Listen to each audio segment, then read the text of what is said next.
नमस्ते। जय श्री कृष्णा।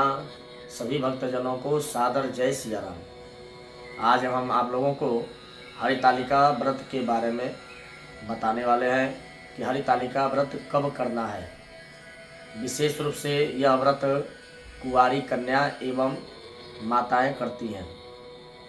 कुंवारी कन्या इसलिए करती है ताकि उनको अच्छे पति की प्राप्ति हो, भगवान शिव की तरह अच्छा पति उनके जीवन में आए।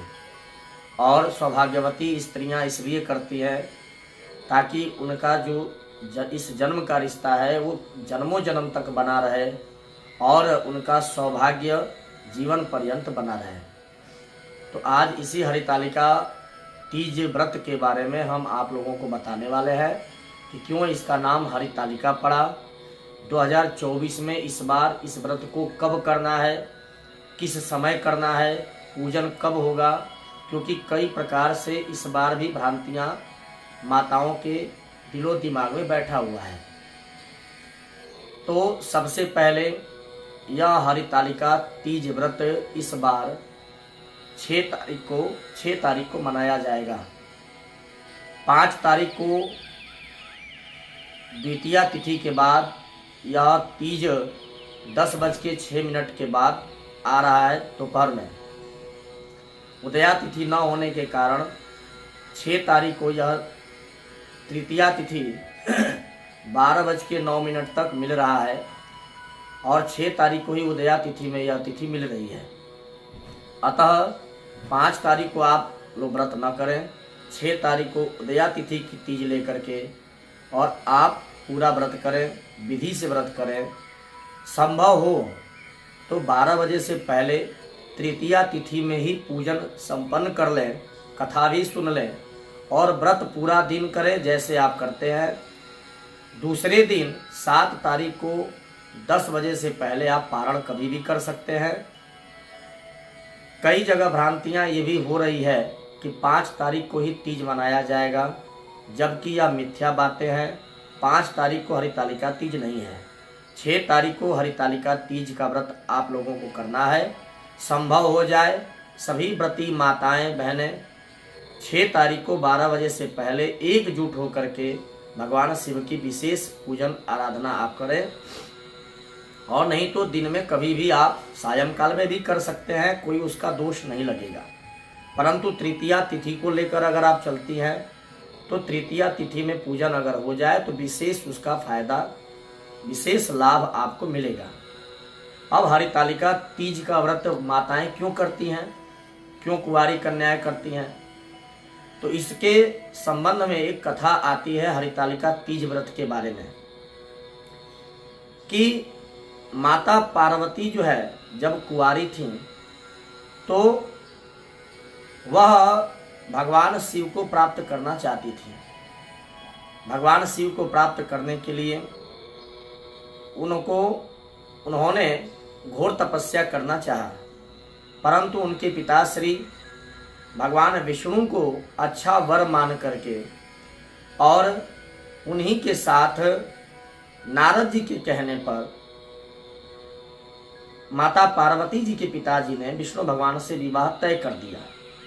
जब यह पता चला माता पार्वती जी को, तो माता पार्वती जी अपनी सखियों से यह बात कही। सखियां माता पार्वती जी का हरण करके, यानी बिना किसी को बताए ले करके जंगल में चली गई। जंगल में जाकर माता पार्वती ने कठोर व्रत किया, तपस्या की, आग में तपती रहीं, वर्षा में जल की वृष्टियों में भी पड़ी रहीं, बिना खाए पिए उल्टे पांव हो करके उन्होंने कठिन तपस्या किया, जिससे प्रसन्न होकर के शिव जी ने आशीर्वाद दिया। और इधर माता पार्वती जी के पिताश्री बड़े परेशान हुए कि हमारी बेटी गई तो गई कहाँ। तो गुप्तचरों को खोज में लगाए, स्वयं भी जंगल में खोजते हुए पिताश्री पहुँचे और उन्होंने अपनी बेटी को की इस अवस्था को देख करके बड़ा मन में दुख प्रतीत किया, बड़े दुखी हुए। अंत में बेटी की बातों को मानकर स्वीकार करके और बेटी से वचन दे करके ले करके माता पार्वती जी को घर आए। तो माता पार्वती जी की कठिन तपस्या के कारण भगवान भोलेनाथ उनको पति के रूप में प्राप्त हुए। हरितालिका तीज का मतलब होता है कि भाद्रपद शुक्ल पक्ष की तृतीया तिथि को, तृतीया तिथि में माता पार्वती ने यह व्रत किया था और व्रत करके भगवान शिव को प्राप्त किया था। इसीलिए भाद्रपद शुक्ल पक्ष की तृतीया तिथि को यह व्रत मनाया जाता है, किया जाता है। हरितालिका इसका नाम इसलिए पड़ा क्योंकि सखियां माता पार्वती जी का हरण करके लेकर जंगल में बिना बताए लेकर गई थी, इसलिए इसका नाम है हरितालिका।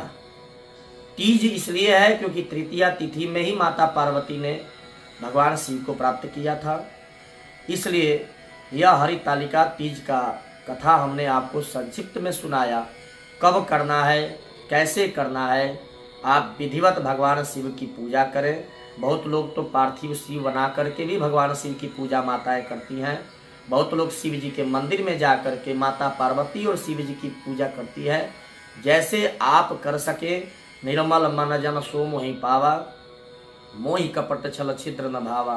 भगवान की आराधना, भगवान की पूजा भाव के साथ आप जिस प्रकार से भी करेंगे वो आपको शिव प्राप्त होंगे। अतः आप सभी व्रती माताएं, कुंवारी बहनें जो अच्छा जीवन में सुख संपत्ति दाम्पत्य जीवन को सुखी बनाना चाहती हैं, वो सभी इस व्रत को 6 तारीख में संपन्न करें और 7 तारीख में 10 बजे से पहले पारण करें। सबको जय सिया राम, सादर जय सिया राम।